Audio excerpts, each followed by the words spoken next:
Is up, Drew Bronies? JJ back here from Run Pure Sports with Big T, Mangone, and Bruce.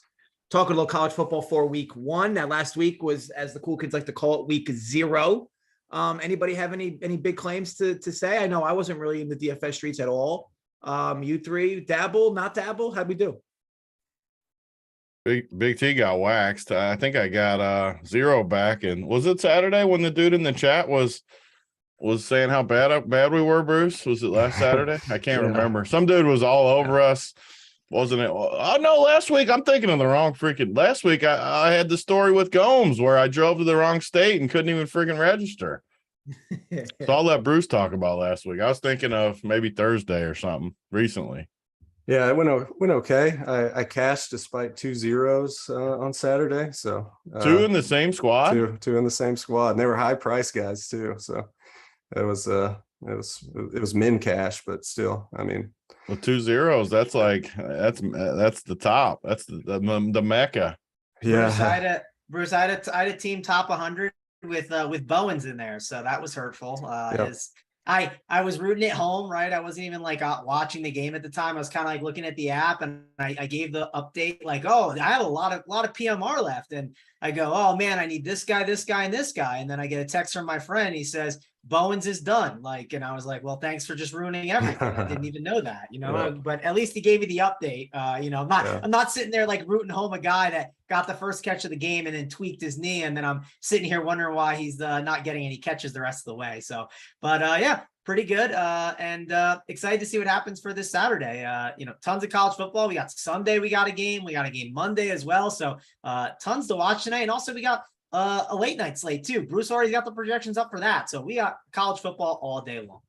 And the good news about a midweek or an average at best week is that you can always bounce back in a very major way. What I will say is every time I do a video with Tony, it seems like he gets more and more props in his background. However, Bruce, you're up there in terms of RPS backdrops right now. I mean, that is a pretty sick setup you got there. What, you get that a few weeks ago? Show him the camera, Bruce. Show him how it moves with the man. Yeah, watch his freaking camera move. Make the camera move. Lenses. Look at this guy. Yeah. It move further. You got to give him the full spectacle here. I don't know if I have it set up to move. Oh no, we put you on the spot, and no, he doesn't. You know why? Because Simon the other day said he's moving too much and he's getting motion sickness. Simon can handle it. That's right. Yeah. Simon scolded you for it. Oh no. I expect no less though from Bruce. I mean, isn't you're the backyard that's got like 3 acres? You're like, yeah, just gonna take a quick stroll out to Mulligan. Here's a 3-acre lawn. Full pool right on the golf course. That's the Bruce life. You're right. No, we moved from the golf course. We left it. So you upgraded from the golf course pool to an even better chalet. Yeah. The golf course got too loud. So. The golf course got too loud. Somehow he's always alone in a full open basketball court. It's just things you love to see. Things you love to see. All right, so let's ride into week one. Now on this show, we'll go through the main slate in DraftKings, 14 games, and of course we could talk on 1 or 2 games in the later end of things if you'd like, or mid or late slates. But we'll try to keep this an hour and a half or less ish. You just never know, especially with how much Mangone talks. I mean, I'll try to do my best to keep him rattled, but we'll see. Either way, so I guess we could just kind of start. Now, before we go into the slate in general, Bruce, I'm going to ask you to do I guess what we'll call a high-level overview of this slate. Granted, we'll talk game by game, but obviously certain slates are different than others, and as more people play college football DFS, I'm sure they'll realize it. The trick to DFS in college is usually often finding that those 1 to 2 or 3 studs a week that absolutely go nuclear. It happens a lot more in this sport than in the NFL, obviously, because you have a lot more games to choose from. As far as this slate goes, do you think approaching it, what you've seen in your models and such, is this going to be more of a stars and scrubs slate? Is it going to be more of a mid-tier slate, somewhere in between? Where's your head at? Yeah, there's a ton of value. So, there's no problem paying up. We were talking about it in the Discord. Like there's this Ronaldo Flores guy that's 3-1, and he got 10 targets last week. It's just DraftKings didn't update their stats or something. So yeah, I can see building easy stars and scrubs builds today. There's just there's just tons of value. You can get to whatever quarterbacks you want, any wide receivers. So yeah, that's how I'm building for sure. That's the fun part about early on in the season, right? I mean, it's like there's so much subjectiveness that it basically makes everybody up for grabs in terms of who can win, who cannot, as far as these contests go, because you don't have enough objective data. You have a few teams that played week one, but not a lot. And most of your teams are in their first game. So you're really relying on the college game notes in terms of what the depth charts look like. But needless to say, let's just slide in. So first game up is a little bit of a potential blowout. I use that even egregiously because it will be a blowout. A&M versus Sam Houston. I've seen the total now is 53.5, a little steam up, and Texas A&M 31.5. I personally don't know how Sam Houston scores in this game. But we do have some matchups here. Mangone, I'll start with you in terms of this game. Anything you like in particular? I assume nothing on the Sam Houston side, but maybe correct me if I'm wrong. Gosh, Dunkel, you got me rattled over here. I'm sitting here trying to create a nice little tweet, tagging everyone in it, and I don't even know which game you're on. So, Mangone. I'm trying to set like all camera that from up. Bruce. I'm thinking, you know what? I'm not going to go back to Bruce. The first damn game of the slate, and he can't give you you don't know what it's the first game of the slate. I didn't want to be a donkey, and I didn't hear the word. I was like, I don't know. If it was like 6 games in. I'd be with you. I'd be on Team Mangone, but we haven't even talked about a game yet. I'm sitting here typing out a tweet with all the content, right? I'm putting it all up. I'm trying to tag everyone. I had just typed Dunkel's name, and then I heard my name, and I froze. Mangone's like, what are we at? Were we on the 7:30 games yet? Oh, Butthole Jenkins. Get on him, Butthole. Oh, Butthole loves to talk. If there's anyone at Rumpier Sports that is wearing a Big T jersey, Butthole Jenkins, huge Big T fan. So even if I was in the right, Butthole would not be. I'm inviting Butthole to the party next year. I love Butthole. Love it. Anyway, so what we'll do is, Mangone, we'll give you a breather, Bruce. In this game, again, obviously these types of games are strange, right? Because unless you have super value on the dog in terms of players, you're likely going to be off them. Anything you like here from either side? Yeah, there's some interesting players here. The running back from A&M, Devin Achane. He's pricey, but he's one of those guys kind of like Trayshawn Ward, Florida State, where he can just break one for 80 yards and just totally smash in a half. So I'll have some exposure there, and I could see him, being a little chalky as well. So, he may be just like maybe like a cash piece for me. I don't know if I can get to him, but and then the receivers, I do kind of like Evan Stewart at 4,800. He was a top 3 wide receiver recruit, so 4,800 and starting as well. So I like him, and then our guy, Anis Smith, 7,400. He's out of jail? I thought he went to jail or something. He's back. He made it. He's a little expensive, but he can break a slate as well. But yeah, I'm limiting my exposure to this game mostly. Yeah, don't blame me. And I think that, if you're playing optimal or if you're trying to be an optimal lineup, I just can't imagine more than one person from this game in general get you there. It's a big slate. If it was a shorter slate, maybe, but on a big slate, I would assume I would not personally have more than one player from this entire game. But Big T, anything you like here? These are the type of nuanced games where you often find unique types of value.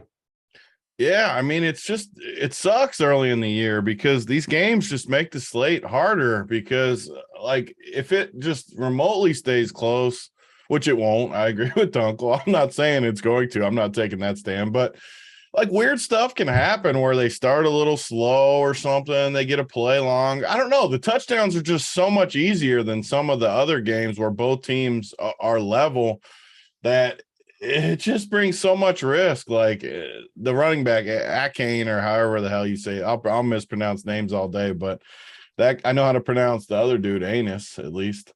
But I don't know. Like he looks like one of the best plays of the slate. We're probably only going to get him for a half. But in that half, his yards and touchdowns is just so easy that I don't know. I have a hard time not playing him. High projection, chalky, like Bruce said. That's the issue. I tend to not want to play quarterbacks as much in these spots, but some of these role players, I kind of agree with Dunkel, though, just to summarize it better than I'm saying it. One player, but I almost think you need one player.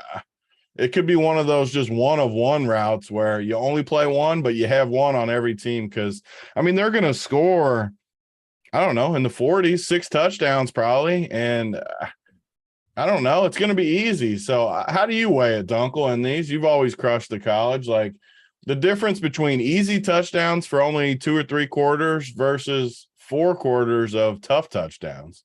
So I'll be honest. These are the types of games where normally, as long as you have people you can rely on, I'd almost always load up one player on all my lineups from a game like this on the A&M side, because the spread's 30. So even if they're up 4 touchdowns in the third, starters are still going to be in the game. I mean, yeah, if they're up 5, but I'd argue if they're up 5 touchdowns, you likely got there with your guys, right? But you could get there like right away too. That's the flip side. Like, what if this dude breaks an 80-yarder the first drive? You're just mint like immediately. Yeah, that is price. That is price. As long as you take the volume, like for me, if I'm going to pay $7,400 for a guy in this spot, I would want to feel pretty confident he's going to get his 20 touches. I don't know if that'll be the case. But with that said, when I do like to target these spots, or I am overweight on these spots, I do like to know that a player on a team that's favored at this level is going to see 20 touches. I don't know if he's going to get there. And look, you can play him on 15 or 10 touches or 12, and he could still get there with some explosive plays. But me personally, it would be one player total from this game, and it would be Smith. Jimbo wants to make a statement too, is the unknown factor. Like he was chirping with the GOAT all summer and all that. I just wouldn't be surprised if he just lets them play 3 quarters, unless it's like totally egregious where they're just, and then like you said, they're already there. If they have 6, if it's 42-0 at halftime, they may play 1 drive, but they're already there. Yeah, so, I don't know. You've already gotten it. So yeah, I'm definitely on board there. Mangone, are you done with your tweet? Yeah, that's hurtful. I'm going to say this, though. First thing, Big T, you celebrate Lee Corso for not understanding things, and I'm out here not understanding things to kick off the show. So I'll play the Lee Corso role. I'll do my best to keep messing up. Don't be playing the Corso role. We don't want you there. And then, Dunkel, I'm just going to say this. You're not even the best host, on this show. Not saying on the show. In the chat, Butto Jenkins over here is telling the people to, just here to hit the like button and let Big T know he's the best. So I'm Team Butto Jenkins as the best host right now. Guys, please hit that like for Butto Jenkins. Subscribe to the channel to check out all of our content. And yeah, I'm kind of with you guys. Getting exposure to this game is good. I think it's between our boy who went to jail, Mr. Anus, and then Mr. Achan, or however you say it. But the issue I have with him, I think he's a good play, but like running back, there's some good values that I like. And then also like, there's a lot of guys up top is really interesting pivots. So, I mean, I think if you're playing multiple lineups, I think definitely getting exposure to him makes sense. But like if I was playing like 1 to 3, I just don't know how much of him I'm getting. I think he's a good play and I think he's safe, but I do think there's some other interesting pivots and some good cheap options that you can go to as well. Again, I don't think he's a bad play. I think he's a really good play, but I think overall my current like 1 lineup construction team is not actually getting to him, surprisingly. And I think he's a great play, though, for sure. So overall, this is a good game, but there's a lot of these like possible lopsided games that you're going to have to like kind of take some shots on. We don't have all these like perfect like 50 to 60 totals that are like, spreads of like -7. So there's going to be some games that you could stack up, but there's not as many as you think to start off the season. Yeah, fair enough. And I mean, we'll move on to the next game. This game, it will very likely play like a rock fight per se, but we do have some cheaper plays here. So I'm interested in your guys' take. Bruce, we'll start with you. Boston College and Rutgers. Game we'll expect to play relatively slow. Total's 48. BC's -7.5. Anything you like here? Not a lot. I guess you can make a case for Dracovic, the QB, but I'm mostly staying away from this one. I agree with you. It's going to be a rock fight. I don't have any guys in any lineups from this one. Fair enough. And Mangone will build some steam off your last good take. Here, anything you like in this one? No, I am an RU fan because I live near it, but not a huge fan of them. So I'm hoping they win for the Jersey pride, I guess. But that's really it. Like, there's nothing here that I'm excited about. I guess you can always make a case. I know Big T's a Zay Flowers kind of guy, and like you could go over to him. Like, would I be surprised if he like scored a lot? No, I wouldn't be, but like I'm not going out of my way for him. It just kind of feels like the wrong slate for it. Yeah, there's just a lot of different like receivers up top that you can get to. So if he was the last piece in, wouldn't hate it, but that's really it for It's all price based, right? And Flowers is really relying on catching a deep ball for a touchdown. He's not exactly your PPR monster. And it's not like they priced him cheap enough anyway. But Big T, any thoughts on this game at all? No, massive slates. I mean, what is this, about a 10 gamer, 12 gamer? How many's on this thing? 14 freaking games. Like, I'm just not, as Bruce knows I'm just not going to play 48 totals. I mean, sure, I could always play Flowers because you just talked about it, big playability, you're not playing it. But if you start playing guys in 48 totals, even if you have 150 teams, you're spreading yourself too thin, in my opinion. So I'm off. And now, just to be clear, so Vidril's out of this game. This would get you a basically near practical min quarterback for Rutgers. Not that anybody would be interested in it, but if he was a backup to that dude, we got problems because that dude is terrible. But yeah, I agree. Just something to consider. It's always nice if those min-price quarterbacks, but over the course of the year, you'll get them in better spots than this at times. But yeah, minimum price, QB don't have to do much to get you there. But either way, we'll move on. So ECU, North Carolina State. I know the line's about 11.5. Let me just see what it's currently. So it's up to 12.5. Total's 51.5. It's actually come down quite a bit from where it opened at.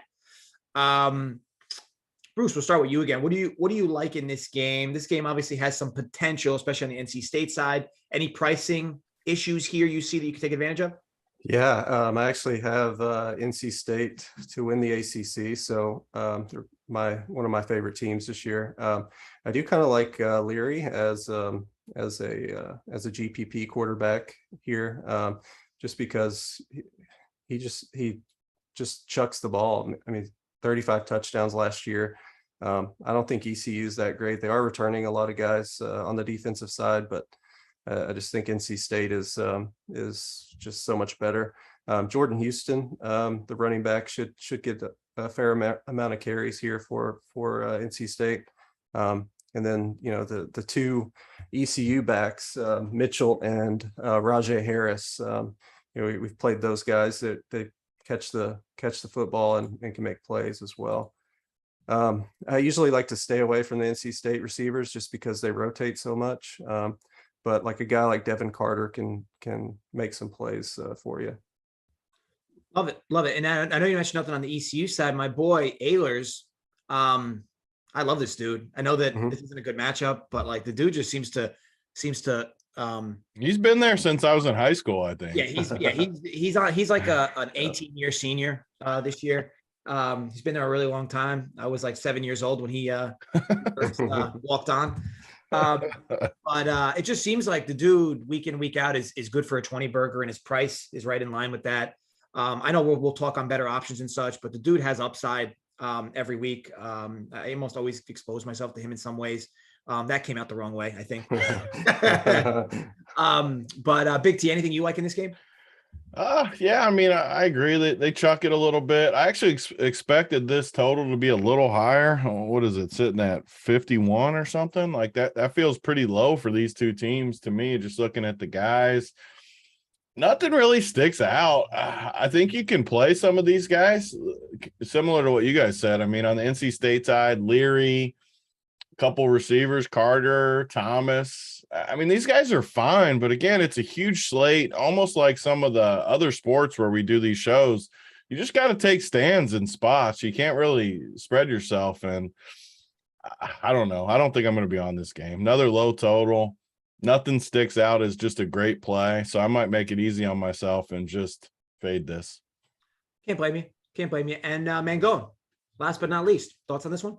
Yeah, I'm gonna do the tout thing, right? Like get a sprinkle, right? Sprinkle it in, Thomas. You can sprinkle these It is guys the in. best when everyone says that. Like it's just the biggest cop out when people do Yeah. these shows. To be fair, I really don't think I'm gonna have any guys from this game. Like if one falls in at like 6%, am I gonna like blow up my entire script for it? No, I'm not going to. So yeah, I think and if you want, there's a pretty good FanDuel competition. Like it's $5, I think, and it's gonna sell out kind of soon. $5, $20K to first. So like, when I run those teams and it's like, 2 minutes to lock, am I going to be like, well, I have like Thayer Thomas, I got like 5%, like I'm going to up it to 12. Like, no, I'm just going to leave it how it is and just kind of run with it. I'm not going to X them out. So yeah, that's kind of how I'm handling this game. Not really excited to jam guys.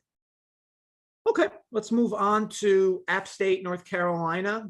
App State getting a little extra hype this year, right? Now they're getting steamed a bit. I know for a fact my father bet App State when they were +1.5. I know I threw that on the sheet as well for the folks. So yeah, on the App State side, there's going to be some upside here, right? North Carolina plays fast. App State's always an interesting team. Usually it's these types of games where they consistently lay down, but maybe this year's different. Bruce, on your end, anything you like in this game? Yeah, I like the UNC receivers. They're priced incorrectly still after last week. Just like some of the other teams on this slate that played week 0. If for some reason, I know Josh Downs is questionable today, so if for some reason he misses the game, we have some really good values there. I like Gavin Blackwell a lot. I thought he looked great last week, and yeah, there's some other guys there as well. Just some good plays that are cheap. I put them on the playbook as well. And just watching UNC last week, I thought their defense looked terrible. So there's some App State plays in there too. I'm just not sure where I'm going to go with those guys, but I really love these UNC receivers, so I'm sure I'll have a couple on some teams. What was Blackwell's line last week? I hate DraftKings early in the season when I can't pull up the game logs. Yeah, I know he had a touchdown. Let's see here.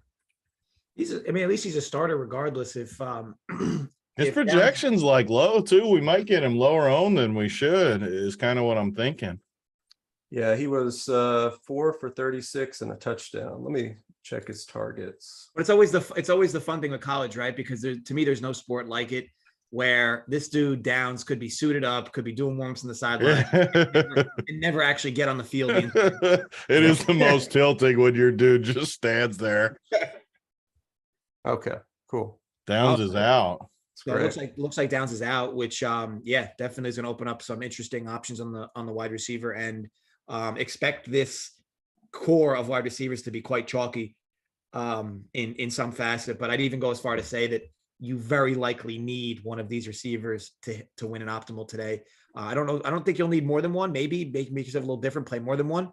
But you're likely going to need one of these dudes to be in an optimal today. Just based on their price, like the volume, the whole bit, it'd be hard to imagine one of these dudes doesn't go off. Doesn't mean he'll go off enough compared to the rest of the slate. But either way, we'd expect something big there. Mangone, on your end, excuse me, anything you like here, UNC App State side? Yeah, I mean, the main guy I'm like basically looking at is Hampton, who's like 3K at running back, got a ton of carries last week. So I think he's the guy that's like really interesting as like a cheap one. And if you go him, and like there's some other running backs to talk about like in a little bit, can you just have all this money to spend? You can just get up and get a ton of these studs. I'm curious to see what his ownership's going to be, but I think Hampton at 3K at running back he's not a lock, but he's someone I like am really highly considering playing. And what happens like in these early weeks is his salary is just so loose that like you do have to make sure that like you're not like having too much opportunity cost. And that's like the big question on this slate. If I do punt with this 3K running back at a spot, am I sacrificing too much opportunity cost where I get really, really concerned that I might lose if someone gets like these spend up running backs and I can't catch up at other spots. So that's something definitely to think about on the slate. But Bruce, do you think is Hampton's role just like totally secure? Because like I think he's a good play, but like we only saw 1 week, right? Just because one thing happened 1 week doesn't mean the next week it happens. What's your thoughts on that? Yeah, that's the tough part, because you also have that Flores guy that I referenced earlier that's going to get all the snaps. Hampton was not the starter. DJ Jones actually started, and Hampton played a lot at the end and in the middle. So yeah, he's going to rotate in, and they have 2 other backs that played also. So yeah, it's kind of sketchy, but he's the most talented of the 4, I think. And Tony, we'll end with you here. I'm looking at your boy Cameron Peoples. I feel like you played him a lot over the last 2 to 3 years. Healthy to start the year, in a high total, in a game that should be a back and forth. Everybody's going to be talking about the North Carolina side, especially when you look at the pricing. Anybody on the App State side, specifically Peoples, at 4,900? Yeah, I mean, we got a little bit higher total in this game, up to 56 or so. And there's just so much value on this slate that we got to decide where to go. North Carolina is going to score points if Downs is actually out for sure. So many cheap options we can go to on that team. So it's going to turn into, for sure, a value slate where you're able to jam guys at the top for sure. And I do like this game. I just think we need to wait and see some more news as to rotations and different things as we get closer to the game. I like Peoples. I just always get annoyed too that they split the work so much. Is this their first game, App State? Yep. Yeah. So maybe it's different this year. I don't know. Just having them favored over North Carolina seems good for this App State team. The prices are good. They've always scored points in the past. So I'm definitely interested in them. I'm just not sure how all this value is going to shake out because there's just so many cheap pieces on this slate, but I definitely want exposure here for sure. Yeah, there's a lot of juicy options all around. All right, let's move on to the next game. Matt. One sec, Uncle Bruce. So if this dude's out, how would you rank? Someone in the chat said, how would you rank these Carolina receivers without Downs? Yeah, so I just had it pulled up. I was looking at the snap counts, and yeah, it looks like Blackwell would be my 1 there, and then so he just has to crush if he's the 1, right? Like, it's 4K. Like, how does he not crush? Yeah, I thought he looked the best last week, but yeah, they play some tight ends also, which could get annoying. They're not great receiving options either, so they usually go to 2 tight ends, 2 receivers, and yeah, that can get really annoying. I guess JJ Jones would be the 2, but he's so expensive, 7,300, and he's not that great. So I think it's just Blackwell for me. I'll have to look at the other guys, the 3K guys, and see if there's anything there that stands out.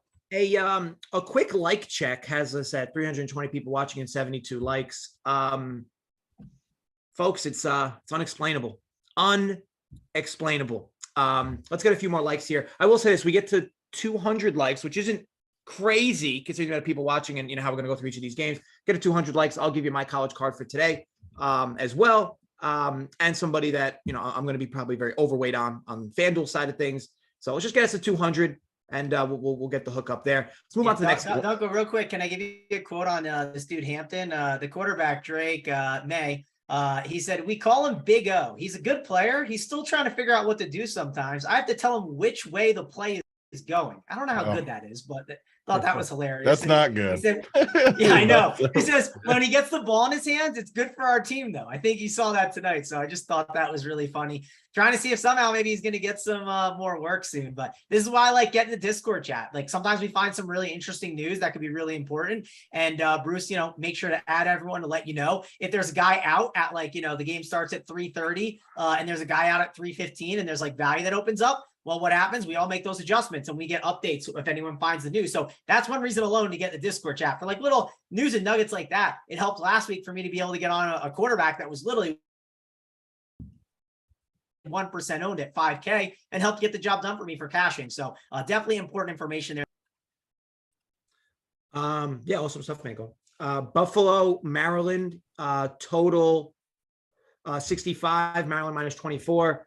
I think it goes without saying, right? In college football, you just want to pay for quarterbacks when you feel the production is safe. Tua's little bro, this really feels like a good spot for him at this price. He's definitely going to see ownership at this number. Bruce, how are you approaching this game? And even on the Buffalo side, anything cheap enough where it makes sense? They're obviously going to have to be throwing most of the game. What are your thoughts on it? Yeah, I love Maryland always. So doesn't take much to talk me into playing. Is this Talia. the dude from Florida on their team? Yeah, Jacob Copeland. Oh, Yep. baby. 4,200. That's one of the guys I already have on my main team. So Oh, baby. that's too cheap for him. And they have this. They have three other guys that could start on any other team in football, in my opinion. And Raheem Jarrett, Dante Demas, and Jay Sean Jones. All four of those guys are just great plays. It's hard to pick two out of those. So also the running backs are kind of interesting to me too. This Roman Himby guy is supposed to be starting, and he's only 4K, and he looks pretty solid to me. So I don't mind him at 4K either if you can't fit the passing game in there, or if you're going another direction for your stacks. Cool stuff, Mangone. How are you approaching this game? This game is going to be fairly popular with a few different options, the total, the back and forth. What do you think? Yeah, to his brother is going to be definitely pretty highly owned, but like, I don't know, on these kind of slates where you have all like the infinite value, like sometimes just taking these, like, I shouldn't say free squares, but he feels like one today. At least I don't think he's going to kill you. Sure, could there be a quarterback that maybe scores more than him with some of the ceilings that we have with some of these running quarterbacks? Yes, I think it can, but he's as safe as it gets for sure here in this spot. Then you got to figure out the right receivers to get with it. My only issue, Bruce, is with Copeland. Not that I don't think he's a bad play. I hate playing these guys when it's like their first time like with them, and like I don't know, I just kind of want to like see how the rapport is, because sometimes things just don't align the way you want it to. But you are going to get low ownership on him for sure, because a lot of people are going to be on Demas and be on Jarrett. I think Jarrett's my favorite if I had to pick just one and one only. So like him a lot. Bruce, which guy is for sure the slot guy or going to get the majority of the looks there? Do you have a read on that? Yeah, let me pull that up here. I actually like Demas a little bit more than Copeland, but yeah, they're pretty interchangeable. Yeah, it looks like Jarrett played mostly in the slot, but that could have been due to injury. Some of these guys missed a few games last year. But yeah, that's why I didn't know. And sometimes it changes, right? Like year to year, like so out of nowhere, someone starts playing the slot more. So that's why I just wanted to ask if you had any read on it, because I just prefer the slot receivers more most of the time. So that's why I was thinking that. And then one last thing to note, the run back, I think going to Williams, I think he's a really good run back spot. If you are going to play Tua and then two of the receivers and do the little game stack, I think Williams is a great way to do it. Buffalo's going to be trailing the entire game. I think he's got the ability to have a big game, and he's at a pretty good price point of 5,200. So dude's not going to be owned. And I think if it was like a shorter slate, I think a lot of people would like maybe game stack this up a bit, but because just pricing is so loose, he's going to get completely lost in the shuffle. So I think he's definitely in play as a run. Cool. And then Big T, how are you approaching this one? Yeah, these are the games. It's tough to ignore. You just have to. I end up usually just over jamming this game, and I mean Buffalo should score some points too. These are in the wheelhouse for me, where it's a bigger spread, but you got a high total. Buffalo could score. I mean, Maryland has let us down for years. I mean, Buffalo could score 3-4 touchdowns in this game, and this game could get totally crazy. Man, so we played to his brother all year the last couple of years, it felt like, and he lets us down a ton. He's not very good, but man, it's a nut spot. His price is good. It checks every box. He's got receivers you can stack with him. I just really don't know how you get away from it. And in college, I'm definitely boom or bust, like always in my tournaments. I might just lock him in with one or two of his receivers on just every team. I just don't see how they don't score a bunch of points. He's going to be chalky. These receivers are going to be somewhat chalky, but man, that's what I'm talking about. Like if you can play him with these receivers, why are you playing some of those guys we already talked about? Like the ECU guys and the NC State? Like it's just really hard to play them over a guy like what do we call him? Towie? How do we call him? What's his nickname? Oh yeah, I always forget. Towie. Yeah, I forgot too. We had one at some point. Yeah, I forget, but he's a good play. It is hard to decide which one or two receivers to play because, like Bruce said, 4 of them. I don't know. It's a perfect 150 spot for if you're playing a bunch of teams. Just set the rule: 1 or 2 receivers, get some of all of them, and just root for points. So who else can we play from Buffalo besides Williams? There's got to be someone else. Yeah, they picked up Justin Marshall from Louisville. He's starting, and then Shamari Gassett for 3,500. I think he's going to be the chalkier of the two of the three. So that price tag's nice with you for a run back. He's the slot guy. So and the slot guy. Is that something you might be interested in, Mangone? Yeah, there you go. I definitely am. I was thinking Williams would be like that's the one thing I always think about though, is like Williams I just know was like really solid for them last year, but I guess you're trying to tell me if he's not going to be in the slot, I figured he'd be more of like the primary guy and they would just put him in there. But 3-5, listen, if you're doing game stacks, don't ignore that. It certainly can get the job done. I mean, and Bruce gave out a gem at tight end yesterday that dropped 35. I'm not saying Josh Downs is officially out, so we're good with that. Cool. All right, cool. Let's move on. And folks, I do see the likes getting some bumps up, so great work there. What are we at now? We are at a cool, robust 119. Again, folks, only 80 more. There's 340 you watching. Feel free to just go ahead and tag that like button. All right. So, and also real quick, guys, not sure if we even realize this. We're less than 30 subs away from good old 10K on the channel. Let's get it today. Yeah. If you're watching now, let's get us to 10K. It's been, I'd say it's been a long time coming. It really hasn't. 2 years, bang, 10K. So you love to see it. Either way, let's carry on. Next game up, Michigan CSU. Michigan's a gigantic favorite here. So 31 total, 60.5. The one good part with playing Michigan players in these spots is Harbaugh just never seems to care. He will just load up these scores on teams. He just doesn't care. Especially in conference, he'll do it. But out of conference here, I don't know how much you want to slam the gas on the Rams here, but anything valuable here on the Michigan side, I would assume Colorado State, it's going to be tough to love anything, even if their prices make sense, Bruce. But on the Michigan side, anything we like? Yeah, I think I like the running backs here, Quorum and Edwards. Edwards' price is a little bit better. You're only paying $5K for him, and I think he's pretty good. I mean, might be better than Haskins. Haskins will be, and Haskins is doing some things in preseason, so I like him a little bit. Bell is back as well, so if you want to get a little weird with that game. CSU is interesting just because they're going to the spread with Norvell coming over from Nevada, so their receivers are interesting just because there's going to be a lot of volume there. If you play Michigan running back or something, you can find a receiver or two there. That could work as well. But yeah, I don't think this game stays close. Just maybe play a running back and move on. Yeah, so Bruce's running back or bust. Big T on your end. Anything here? It's a big slate. This game isn't exactly fully appetizing, but anything you like? 60 total. Like you said, Harbaugh likes to run it up a little bit. These spots last year, I was fine running even both of these running backs to be different. Michigan's the type of team that could score every time from the ground. Both of these guys could score 3 touchdowns, and I wouldn't be totally shocked.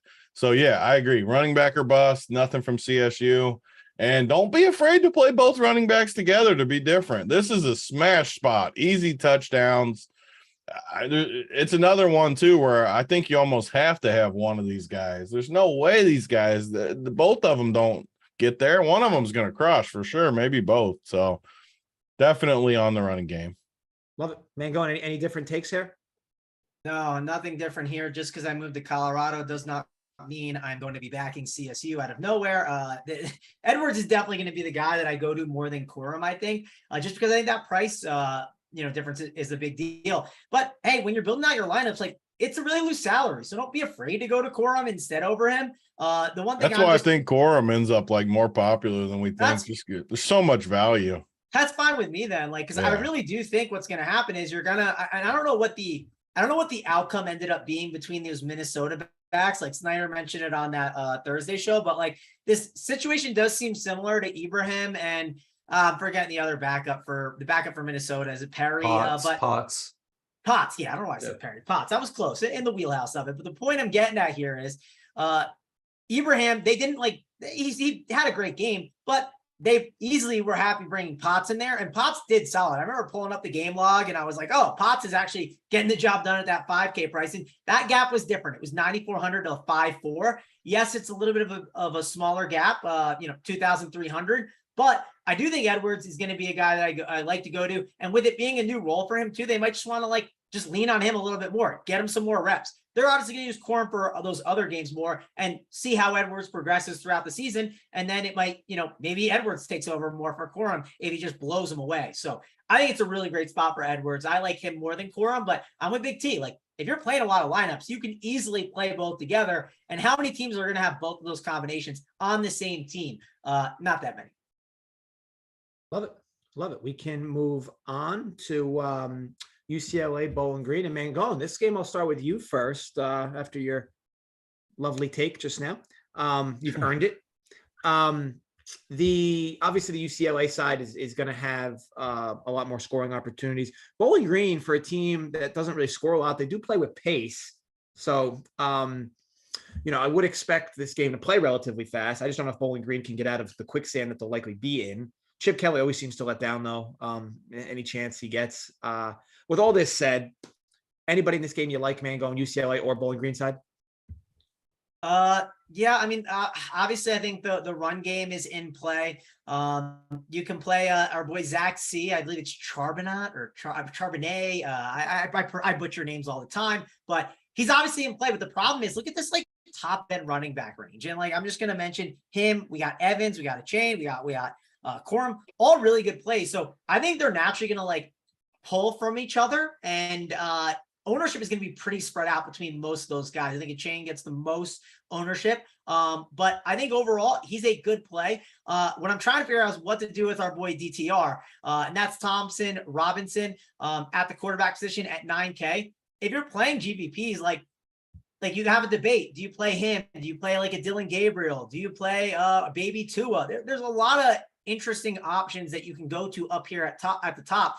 And DTR has a ton of upside. So he can't be completely ignored. But listen, when he can shit the bed, he can shit the bed. And also the other issue I have with him is what if they're just handing it off all game long? And as he just keeps handing it off, he doesn't really get asked to run as much, and they don't lean on him to just do what he can with his legs. So he's kind of one of those guys that if he broke the slate for 45 DK points, I wouldn't be surprised. And if he sat there with only 15 or 20, would I be happy at 9K? No. So I do think his floor is one of the worst of some of the quarterbacks just because of that alone. And then I think in general, the ceiling is just really, really high. And again, yes, salary doesn't matter as much today, where I want to pay up at quarterback, I think, a bit. And that's why I land on him at times. And I think he could be a really interesting way to get contrarian. I mean, if most people are playing Tua and they play at least one or two receivers, well, you're running out of spots to be different in other areas. So I do think there are routes too where you could play two Maryland receivers and Tua's brother has a good game. But a guy like DTR could literally put up 50 DK points. You can just make a slight pivot to him instead. And that could just be a differentiation playing two of the Maryland receivers without the quarterback. Because that's how loose the pricing is today. It's absolutely crazy. I think we saw it yesterday a little bit, and the scores weren't even high for one of the teams with Tanner Canoe. I think that Powell was on some winners, but I think there were routes where he didn't need to be on the winner, right? You could have had the Duke quarterback. You could have had McKinney as well. They both scored way more DK points, and then you could have just played the receivers. So that's why sometimes these more pocket quarterbacks don't need to be on the winner, and you can play one or two of their receivers that you expect to have a big game and then play the running quarterbacks with it. So that's kind of my overall takeaway on what to do with DTR, because I do think he's a really good play and has an insane ceiling, and it just can't be ignored in tournament. Yeah, fair enough. Obviously, I think you're even going to see lineups, a decent amount of lineups with him and Tua's little guy. as I'll just continue to refer to him as.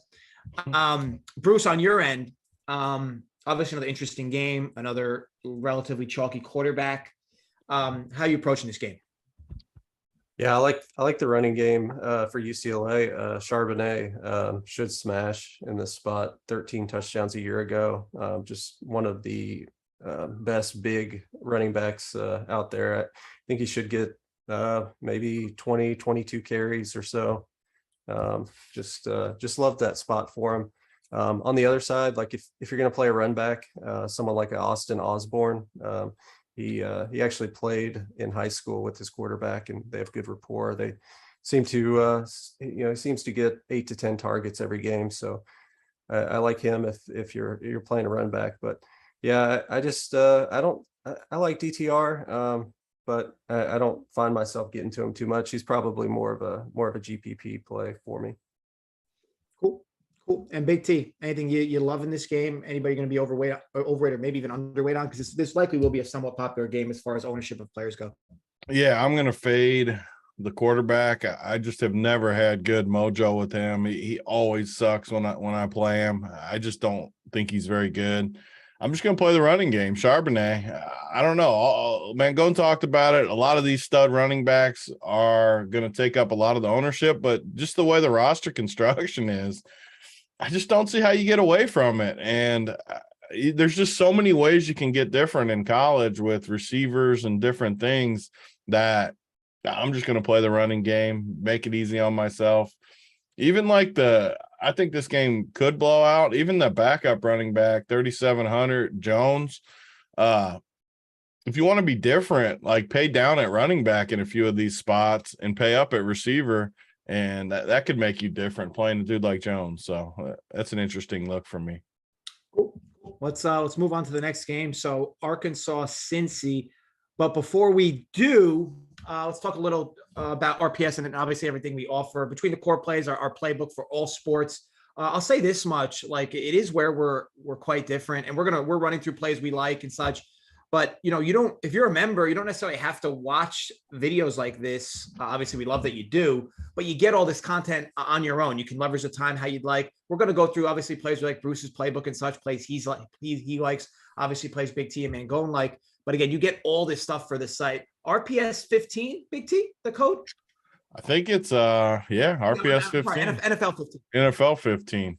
NFL 15 gets you that locked in rate, right? 15 is it 15% off? 15%, yeah, for life, as long as you keep the package going.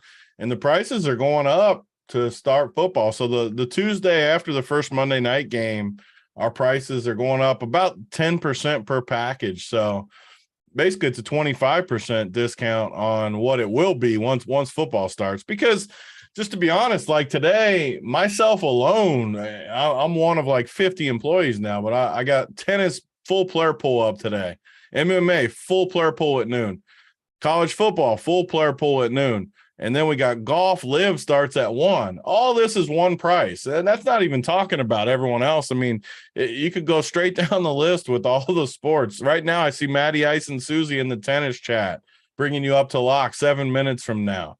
You get all that with one price. I think it's the best selling point along with the Discord. You got Bruce in there. There's 3 freaking slates at least today, not even counting showdowns for college football. This dude, other sites have like 6 guys working on stuff. Bruce does all the projections, the playbooks since I've known him. Friday night slates, Thursday night slates, Saturday, every slate. It's not even his main freaking job, and the dude's in there doing all of this stuff for the members, just crushing it too, year after year. So 15% off. I mean, you're not going to get a better price than that. And to be honest, we're not going to be this cheap ever again. The prices are going up, and I'm not just saying it as a promotion. It's just the truth. You're going to be paying 25% more than you would right now for the next week. Yeah, love it. Oh, I mean, obviously the fact that all sports get covered, and you mentioned a good point with the up to lock stuff with Susie and Maddie in tennis. This is like every sport, there's folks there to help you in the Discord. Obviously Discord goes underrated, as well as a feature you can use to help you build your lineups and obviously ping us. Speaking of ping us, there's no one who loves being pinged more than Mangone. This morning, he expects to have a busy morning. just feel free to fire him. It doesn't have to be college football either. It could be personal stuff. Whatever you want to tell Mangone, just slide in his DMs, ask him, fire away. He loves answering any and all questions in Discord. And last but not least, we had a winner, friendly face, if you will, hit 100K. So congrats to Seams on the DFS end for baseball yesterday. Kudos as well. And I think we played Wong, pitcher, somebody like that. Either way, just catcher. Great stuff all around. Now I'm calling them the Celtics. I'm making fun of you, then I'm calling them the damn Celtics. Red Sox catcher. I never heard of him until yesterday. I never heard of him until you just fixed his name for me. Boston got to go against Keuchel yesterday, though, so he was a pretty good play. my poor Rangers. Yep. Play everybody against them. All right, so we're halfway through. We got to probably move a little faster here. Arkansas, Cincy. The total, the spread is 7, right? About 7-ish. Cincy's interesting, right? They're finally replacing their good old journeyman quarterback or veteran quarterback. On the Arkansas side, should feel like business as usual for them. Line 6.5 now, total's 53.5. Bruce, anything you love in this game? I would expect some players to be somewhat popular here. Yeah. Arkansas, replacing Traylon Burks. So trying to replace those targets. You got Jaden Hazelwood, and they got Matt Landers from Toledo, who started at Georgia. I love those two guys. Landers especially. He's kind of a deep threat, and just a solid receiver. The running game of Arkansas makes sense as well. It's tough when you have KJ Jefferson there too to steal touchdowns, but I really like Rocket Sanders at 6,400. He's usually good to us, and with Dominique Johnson out, that kind of narrows it down to just him and AJ Green there. So yeah, I like those guys. Cincy, I don't love now that they named Ben Bryant quarterback. He was at Eastern Michigan last year, and I didn't love his game. So I think Arkansas wins this game pretty easily. Mangone, similar sentiment there. Obviously, with the new QB on the one end, obviously a big production wide receiver being out on the other end. Anything you like in this one? Yeah, I like KJ Jefferson. The question for me is do I play Hall? Do I play KJ? Do I play Harris? Those 3 quarterbacks at that 7K range is rushing are really interesting. And you also did you make an AJ Green reference, Bruce? I was thinking, did this dude just come back and go from playing in the NFL all the way to college? But I do think that this is a really interesting game to get some exposure to. But this is what I want to know, Bruce. Your rankings of Hall. I want to know your rankings of Hall, Jefferson, and I just blanking on the guy that I just mentioned. Hall, Jefferson, and Harris. Yeah. How would you rank those guys out overall? Because I think that's a big decision point that could possibly win you the slate, because I think Hall is going to be higher owned, but a guy like Harris, I think, is really, really intriguing as a pivot. Yeah, I prefer Harris and Jefferson to Hall, to be honest. I like Harris a lot in this Houston game, just because it's at home and he's mobile. He just seems like the better play to me. He's cheaper, so that helps too. Okay, you put Jefferson too. It's a good point to mention, just because I think the most popular lineup construction today, and I do talk about this in my single entry 3 max stuff, is I think a lot of people are going to go Hall, and they're going to go Tua or baby Tua, whatever you want to call him. They're going to go that route a lot, and then that's going to be the main construction. And that I'm trying to find where's the best play to make a pivot, and I think it could be between Jefferson and Harris. So that's why I kind of wanted to talk about that. I know it's not directly correlated to everything we're talking about, but I think it's an important thing to note, because I think KJ Jefferson is a guy that can win you the slate. If he is on the optimal, I would not be surprised today. And I think 2 of these 7K runners could be. You could play a KJ Jefferson with one of the other runners, and I think they could be on the winner, and you fade some of these other top end quarterbacks. So that's just why I wanted to kind of mention it, because I think KJ Jefferson is someone that in GPPs, if you're doing MME, and I'm sure a lot of people are, and I'm sure there's going to be some overlay today, and people will start jamming it in, make sure to get some KJ Jefferson exposure. Love it. Big T, thoughts on this one? Yeah, I mean, Cincinnati looks like they're going to take a big step back this year. I don't really like their pieces all that much. I'm actually surprised Arkansas isn't favored by more. I probably should bet Arkansas today. They just have to be in a good spot for Cincy coming off that big year. I agree with Bruce on the quarterback, Bryant or whatever his name is. Dude sucks. I think Arkansas might be a little underrated too. So I do like Arkansas today. I want some exposure. I agree with Mangone. Get a little exposure to that offense, even KJ Jefferson. Sanders, AJ Green, I think you can play. My issue is at running back, it's loaded today. I don't really want to use something on these guys. I'd rather probably play the passing game if I was going to. But yeah, I'm going to fade the running backs the more I look at it. I like the other running back plays just more. And this is a massive slate. You can't play everyone. So I'm going to fade these guys. I got nervous. I heard Big Sprinkle 44 entering the chat. Yeah, I talked myself out of it in a hurry. So yeah.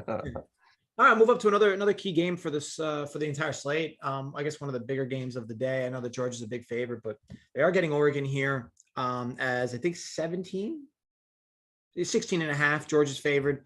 Total's 54. It's actually been steamed up, believe it or not. What do you make of Georgia last year with how historically good their defense was all season? Which is kind of crazy. They were giving up like less than a touchdown a game, like all the way up to like week 11. Obviously here, not a home game for Georgia by any means. And it's interesting, right? Because if you take what Georgia did last year, do you just rule out Oregon in this spot? Do you play them at all? Georgia's probably going to have some live people we can play here. But Bruce, how are you approaching this game? Mainly don't have much of it. I like Bowers a little bit. Always he's the best tight end in the nation to me. 13 touchdowns last year. Probably going to see 5 to 7 targets. He's always in play. Georgia rotates their running backs a little bit too much for me, so it's hard to play any of those guys. I guess you could play Bennett as a GPP quarterback just because he has those games where he just can't miss occasionally. I remember one game last year where he had like 4 touchdowns and 6 throws or something crazy. But yeah, just mainly staying away. I don't like Oregon yet. I think they made a good hire in hiring Georgia's DC, but yeah, they're probably a few years away. It's just so hard to pick plays from Georgia's team. They have so many guys. Yeah. And Mangone, are you kind of agreeing in that this is kind of going to be a pass spot? Which game? Yes. I know the game. You don't have to tell me. I'm gonna redeem myself. Oregon and Georgia. No, that game's a terrible game. I redeemed myself, Uncle. All right, fair enough. Big T, kind of same sentiment. Yeah, I'm a big fan of Georgia, but they're one of the teams I want when I think the game's going to actually be close, just because they're going to smother Oregon. I haven't liked Oregon in a long time. You could play Bowers, though. I think on a slate where we have unlimited value, he's the type of guy that could bust the slate for sure. Best tight end in the country. I assume that's this dude, right? Mm-hmm. Oh yeah. Yeah. It takes me a week or two to remember all the guys from the previous year, but total stud, best tight end in the country, crushed in the title game, crushed the end of last year. And its projection's low, so no one's going to play this guy at 7,600. Those are the type of guys I like to take a stab on, especially on a slate where we have unlimited value. So it'd be just him for me. Maybe a tiny bit of McIntosh too, just because I think he's good. Okay, let's move on. San Diego State, Arizona. So another mid game, if you will, maybe even worse than a mid game. Anytime San Diego State's on the slate, unless they're playing a team that plays super fast and efficient, the total's always going to be super low. It's going to feel like a rock fight. San Diego State just has these like 12-minute drives that are just so annoying. They don't run a triple option, but man, they run this offense very slow. Bruce, anything you like in this one? I can't imagine anything on the Arizona side. Yeah, I actually there's some good value on the Arizona side. Just one receiver that I like. I don't know how to say his first name, but he's in the playbook.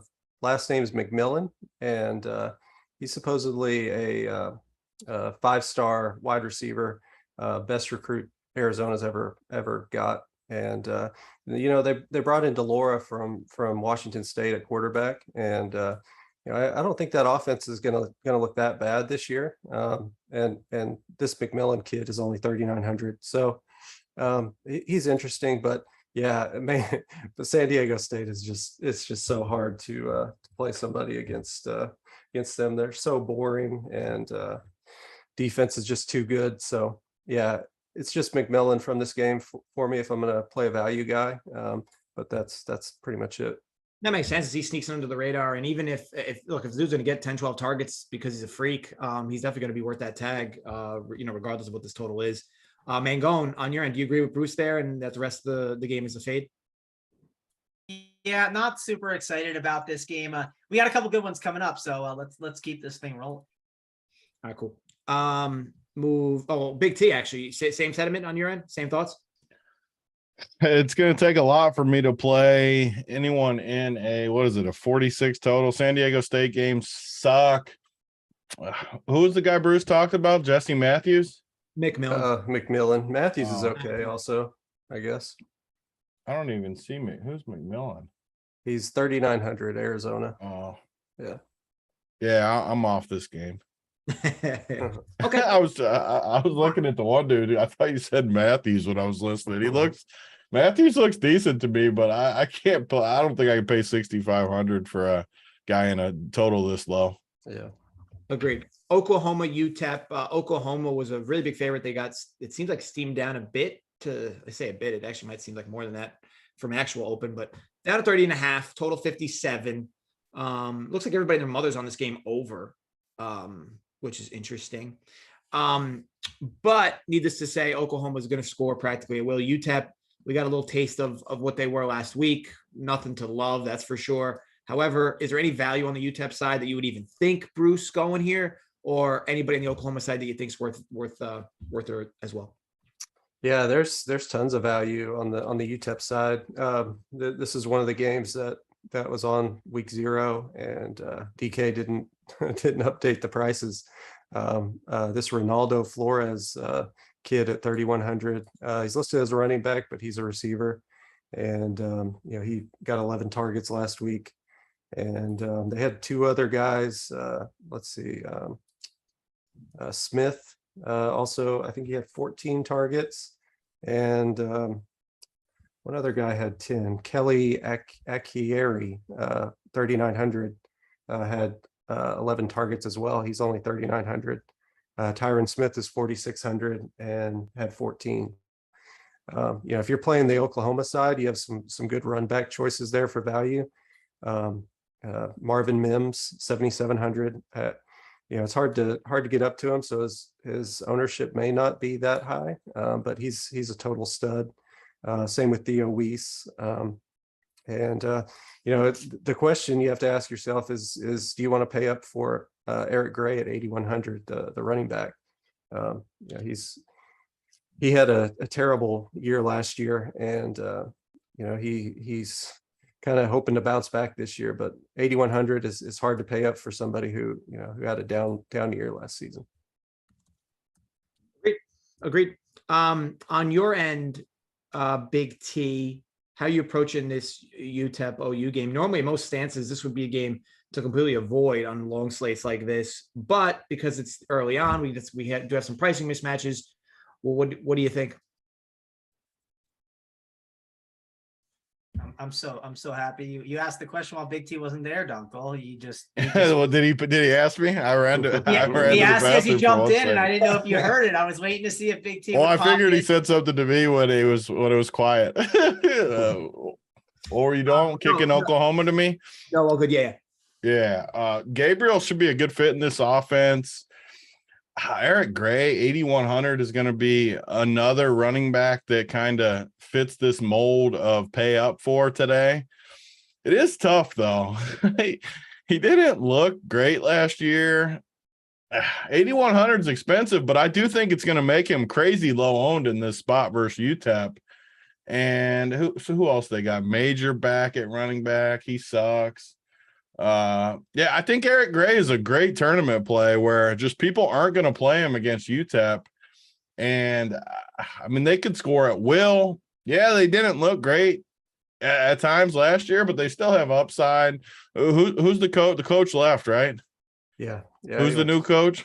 He came over from Clemson, the defensive coordinator. The defensive. So they're going from a great offensive mind to they brought in coordinator. They brought in Ole Miss's offensive coordinator, so it's going to be super up tempo, spread. It's what Corral ran last year, so it's going to be fast paced. Good offense. Yeah, I mean, the receivers are tough for me. I do like the offense. The more teams we go to, the more I'm convinced just to jam Maryland even more and more. I mean, you can gamble on some of these guys. They're definitely going to score points. I might actually take a chance and play Eric Gray today, though. And I don't know. I feel like he's going to be low owned, and I feel like I can get pretty good leverage on the field. And maybe he just does all the damage today. So I like that play. Cool. Mangone, last but not least, what do you like? Yeah, I mean, I'm not dying to play too much from this game. I think Tyron Smith is like a sick play because they're going to be trailing most of the game. I like Dylan Gabriel, but I'm like, do I want him over some of the other quarterbacks? That's kind of one of the debates to have.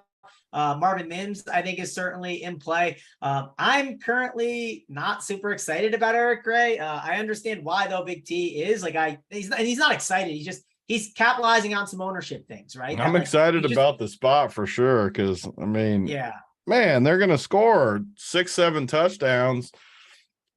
He's got as good a chance as anyone to score 4 times today.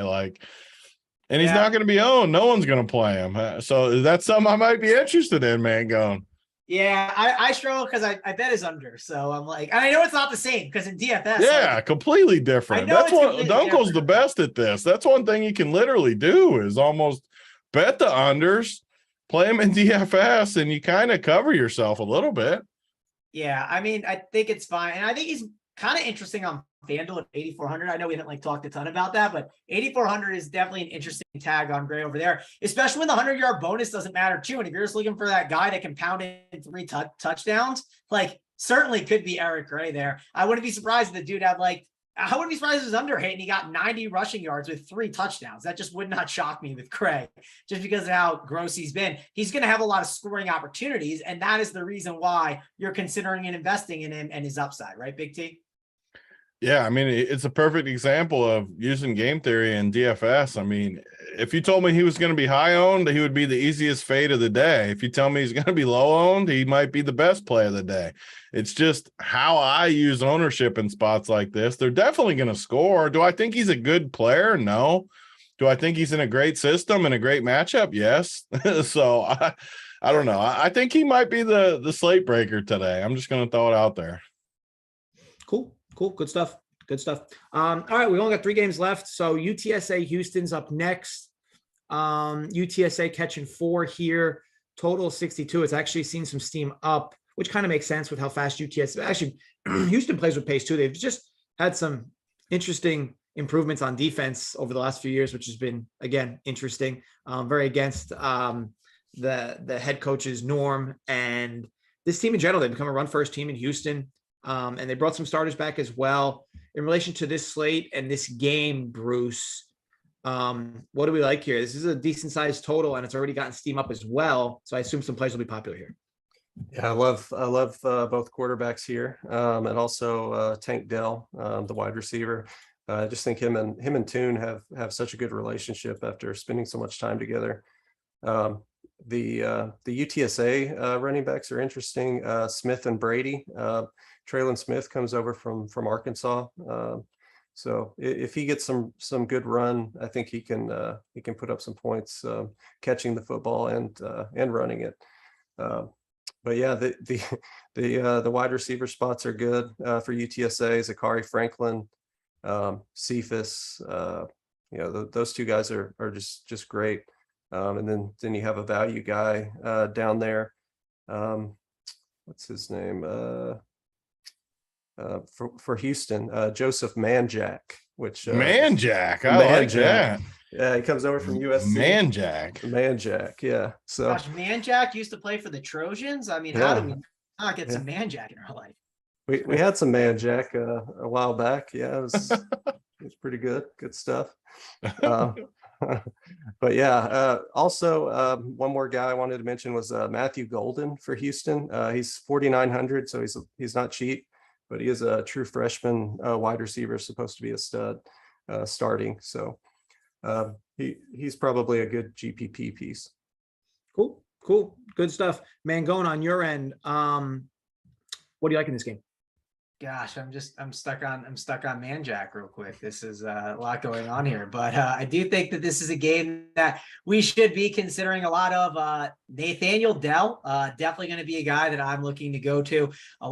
He's a really good play. I think he's like the best receiver play on the slate. And it's just someone I want to jam in there. I mean, go back and look at his game logs from last year. I mean, the dude kept printing every single game, and like some of these guys that have like, again, been here and like not in new situations, like early in the season, I kind of use this as tiebreakers at time, and like just think this is a really good spot and not as much unknown in a really close game. So love Dell. Obviously, it's not like a surprise or anything. The big debate that I'm having is like, how much tune do I want to play? Because I don't think like you need to, with just how some of these other running backs are. I think he's a good play, but again, I think there's a lot of good quarterbacks. And then what am I doing with the receivers on the opposite side? Who's the best run back? That's the thing that try and figure out who I want to go to. I mean, I think Franklin's a good one. I think Cephas is in play. Bruce, can we rank the receivers and like who's in the slot? I love asking the slot question because I think this could make or break the slate in a way, especially if this game does go off and you do that stack of like Dell and Tune, or even like a skinny stack of just going Dell and one of the other receivers. I'm highly considering that, but I am struggling with which guy to make it because I do feel like it's something that could completely make or break you. It could be like the other day when we had, I think it was from Western Kentucky, right? Hall, and then like the other dude who dropped 30, right? I feel like I could either be sitting with 5 DK points or 30 DK points. So what's your lean on these ones? So Cephas is your guy in the slot. He scored 6 touchdowns last season. Was in the slot 83% of the time. Clark and Franklin are pretty interchangeable for me. I think Franklin's just a little bit better. Got double the amount of targets, but Clark had 7 touchdowns to Franklin's 12. So I kind of like Clark's price a little bit more, 7,500 to 4,700. So it's a little bit easier to make work. Good stuff. Good stuff. Okay, real quick to mention though, that Clark price is definitely something I'm interested in. So he's definitely intriguing for sure. So good points there. Big T, last but not least. This is the game stack for sure. I know a lot of people will like that, but man, the prices on some of these guys, they're just not going to be played. Franklin is not going to be played. I don't think UTSA is going to be played, and it doesn't make sense. It's a 4-point spread. It's a 60s total. All these guys are back from last year, right? I remember most of these names. Yeah. Are all of them, like all these receivers, these good ones? Same guys. Yeah, and this is Cephas's brother too, I assume, or no? I don't think so. Was that other dude? That's not the other Cephas. team. That's not the Cephas from the past. It's definitely who was the mid-major Cephas last year then? I think he was in the MAC. Yeah. He was in the MAC. That dude. Yeah, that was Kent State. Oh, okay. Now I was excited because I thought it was that dude again. Yeah, I mean, this team's going to score points. I really like this as a game stack. You can play Tune and Dell outside of the game stack. You can play a lot of the people in this game as one-offs, but I prefer it just as a game stack, especially if you were fading Mini Tua or Towie, whatever we were calling him last year. I don't know. I like the game stack. I like the pieces. I think there's a ton of upside in this game. Cool. Only 2 games left here. So it's Troy and Ole Miss. Now this total seems some serious steam south. Totals 57, Ole Miss minus 21.5. What was it at? 63.5. Damn. This puppy's been going down. Which is interesting because the pace with Ole Miss and Troy is usually looks respectable on offense. But needless to say, the line is what it is, and there is a big mismatch here between these two teams. Bruce, how are you approaching this game DFS wise? Zach Evans for me. That's where I'd start. I think he's top 3 running back in college football. He just has he just doesn't have his head on straight. So he's transferred already twice now. So yeah, he's the one I want to play the most from this game. Troy just doesn't interest me at all. I'm kind of intrigued to see what Ole Miss does on offense with the new offensive coordinator, Charlie Weiss Jr.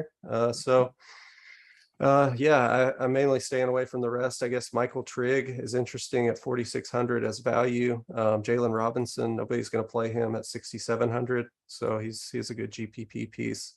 Same with Mingo, but yeah, just mainly sticking with Evans there. Cool. Tony, on your end in this game, again, not a super popular one expected to be, but anything you like or love here? Just Zach Evans. I'm with Bruce on this one. A lot of unknowns, it looks like, to start the year for both of these teams, really. I don't think Troy's going to be good this year.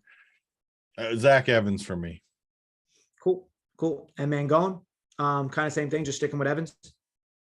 Yeah, sticking with Evans, but like, I don't know. I'm considering saving my Evans tilt for like next week or another week. Like, there is unknown there, right? It's like his first time on this team, right? It's not like, Dell, who we kind of feel like we know what's coming with him.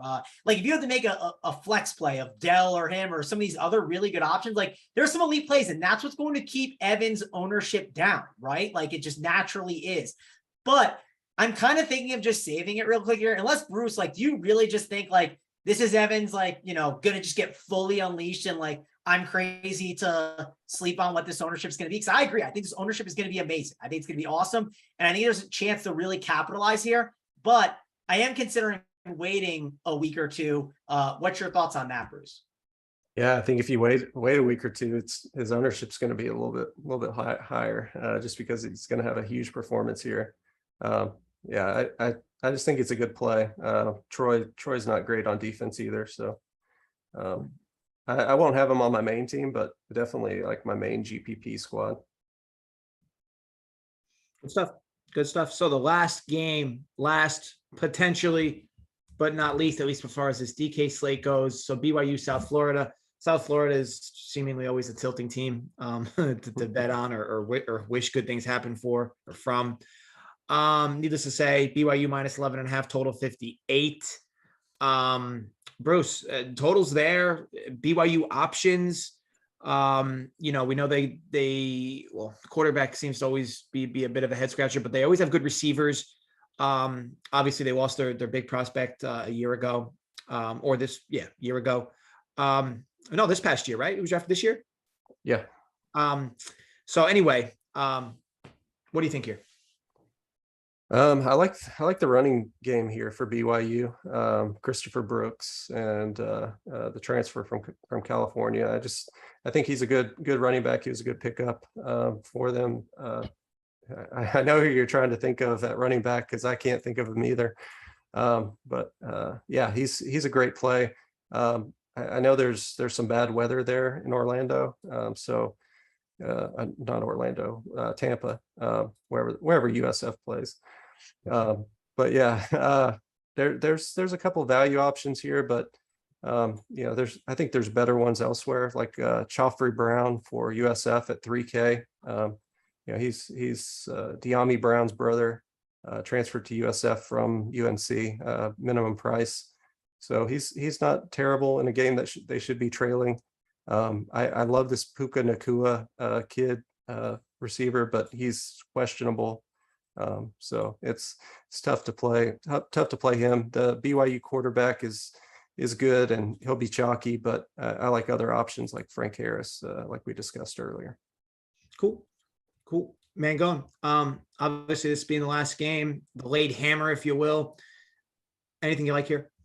Yeah. Which one are we on, Dunkel? I'm just kidding. I figured it was perfect way to segue with you saying the last game, but yeah, I think this is a good spot for BYU. But like I said, I try to find like where's like the play that I think I can make like the best pivot to maybe be a little bit different and then like not worry about too much. And like, yeah, you can do a lot of different spots on this slate. You can do it with those top end running backs if you want, but like, I don't know. It just feels like Hall is going to be like steamed up the most. And some of these other guys, like I said, Harris and KJ seem like really good plays too in that range. So, and maybe it's just fading Tua's brother and just going with like Harris and Hall. I think that could be really interesting. So I'm definitely considering Harris, but I do think it's going to be, he's going to be kind of high owned, and it is an easy spot, obviously a soft defense, but I don't know. The more we talk about it, I think I'm just leaning Harris over Hall for my main team. Fair enough. Big T, what do we think on this last game? So what's the deal with this Hall? Is he a runner? Yeah. He is a runner? Yeah. Yeah, I think Hall would be my number, just because I'm not that into Gabriel or DTR. I like the game stack with Tune, but just in a normal build, I know he's going to be popular, but there's so many games that the ownership just doesn't get there. I do play a decent amount of chalk in college football, but I think he's definitely my number 2 at 7,200 too. You get a cheaper price. You can pair him with one of these receivers. They look like they got a bunch of options. So yeah, I'm going to be on that. And then the USF side, man, they look bad.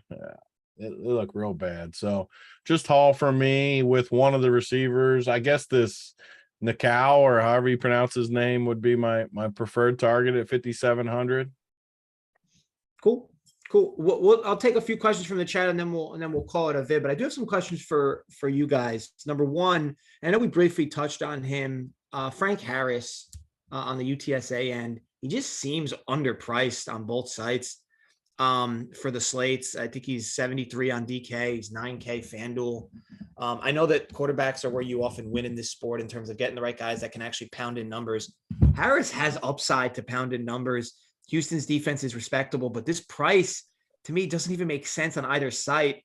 Definitely gonna be a player I'm overweight on. I wanted your guys' thoughts because on a slate like this, everybody loves to pound in the big time quarterbacks. You have Tua in there. You have the other mobile quarterback I forgot from the team that we mentioned that Big T said you were going to be either fading or underweight on, or UCLA quarterback. But what's your guys' take on Frank Harris today? What do you think his ownership comes in at, and are you guys going to be overweight or underweight? I like him for sure. I like that game in general. I think you can play the Tune side, the Harris side, the game stack side. That's for sure where I'm going outside of the obviously Towie play, but he just can't be that owned, right? I mean, you got Hall in the same price, Tune in the same price range. We might get him 15%, 10 to 15%. So I think he's a great play. I'm with you. And he's easy to pair. I know a lot of people don't think you need to correlate in college. I still do. I mean, he's got great receiving options to pair one. I probably wouldn't go crazy with him unless you're game stacking, but you can pair one with them easy. Play 2 Maryland receivers, 1 UTSA receiver. Seems like a good little team to me.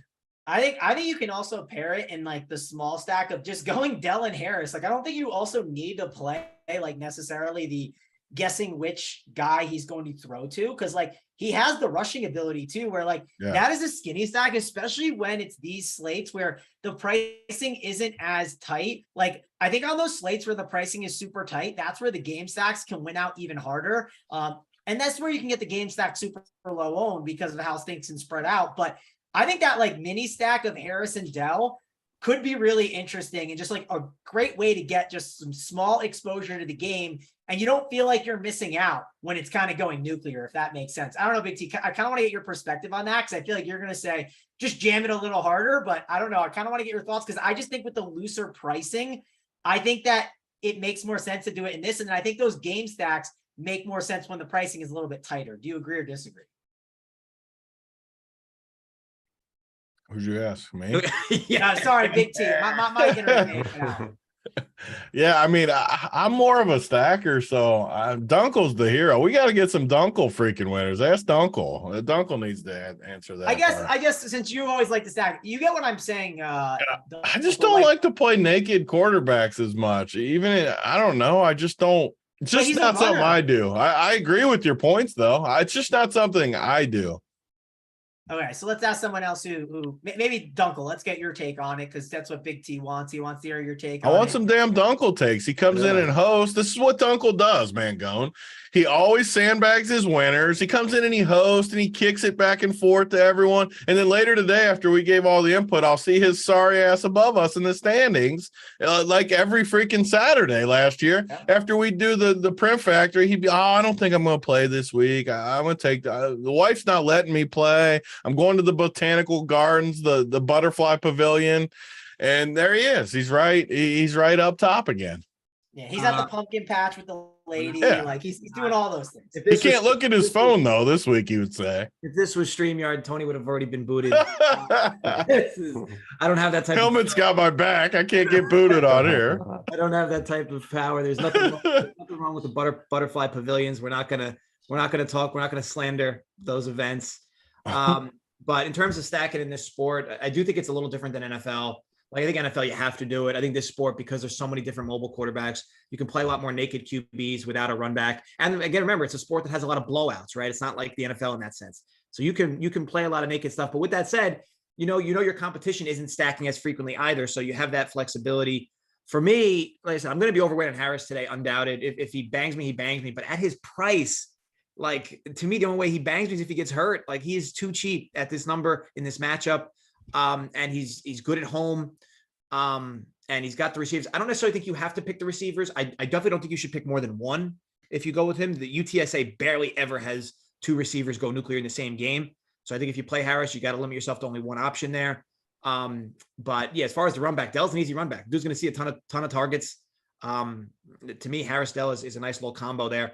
One more question I had for you guys. UNC. So, what's his name? Their Amarian Hampton is obviously their heavy priced guy on both sites. DJ Jones is their listed starter. Now they played a team that they were going to blow out last week. So Jones did take the first few snaps and then didn't really see much the rest of the game because again, it was a projected blowout. Even if these two are in a timeshare, to me, it makes absolutely no sense to play Hampton today at this price on FanDuel anyway. DK, he's priced pretty high. 3K. He's 3K. 3K. My debate is the opportunity cost, right? Like not because there are a lot of cheap receivers you can go to, right? That's just silly. So I apologize. I didn't realize Hampton was 3K on DK. Yeah. So it's interesting. On FanDuel, it's the exact opposite. FanDuel, he's like peak price, and the other dude's super cheap. So to me, just do what the pricing's letting you do. Play Hampton on DK, play Jones on FanDuel, and just call it a rest. Appreciate that, guys. Bruce answered my question with the 3K snag. Any other? Obviously, we can run through a few questions from the chat and then call it. There's a lot of questions in the chat actually, so I don't know if we'll be able to get to all of them. But I think a few of them were around. We need to get those likes up so I can get Dunkel's betting card. I want all of his winners. Yeah, I want to be clear. We're going to end the show in 7 minutes, so you guys have 7 minutes to like the video 29 more times, and I'll drop a card for you guys. Get on your burner, Butto Jenkins. I know you got a bunch of them. Come on. Yeah. Start firing the burners. We need 29 more likes. Can we play Bohannon at 5.6K transfer from Baylor from Josh Mangone or Bruce? Yeah, I love Bohannon in this spot. He has legs too.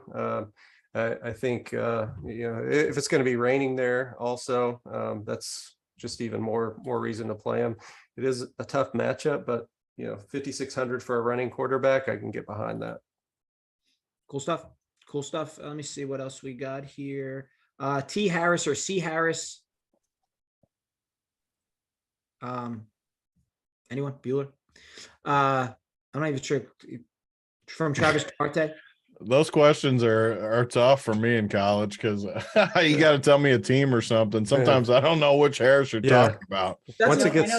Once it gets late in the day, when people just throw out like a Thompson, I'm like, man, I don't know. I have no idea. When I look at this, T Harris on DK is 5.8 and C Harris is 3K. So, and T Harris plays for Rutgers. So there's a million college players. You got to be more specific when you're talking college. I'm just going to say rebuild. That's what I'm going to say. Rebuild. I don't like it.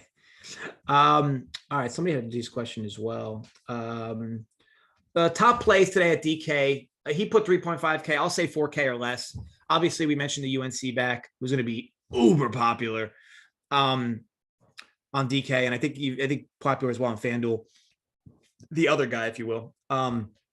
Top plays under 4K. Bruce, I'll start with you. Who do you like under the 4K window? Yeah, it's the wide receiver from UTEP.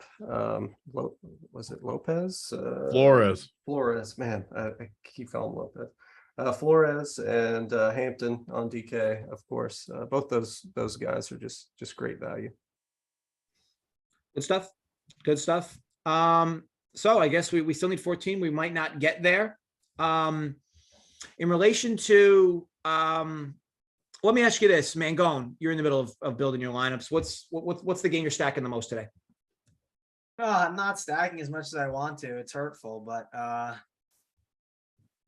I would say, I guess it's like, I mean, I have like the mini stack kind of like that. Dell and Harris is really the key thing. Here's my big 2v2 that I was debating a little bit. It's Hall and Evans versus Chain and Harris. So Bruce, let me hear your take on that, because you can make the argument, well, if you have Evans, it's a natural natural spot where you're going to be lower owned, right? Like because of him in general. But like Harris and a Chain, like, I mean, the Chain's going to have higher ownership, but Harris is going to be lower than Hall. So I don't know. That's the one I've gone back and forth on. I just think like I have like a couple like skinny stacks within my team where I'm okay with like how my setup is, where I'm not full on game stacking something. But Bruce, if you had to pick between that combo, Hall and Evans and Harris and the Chain, which one do you like most?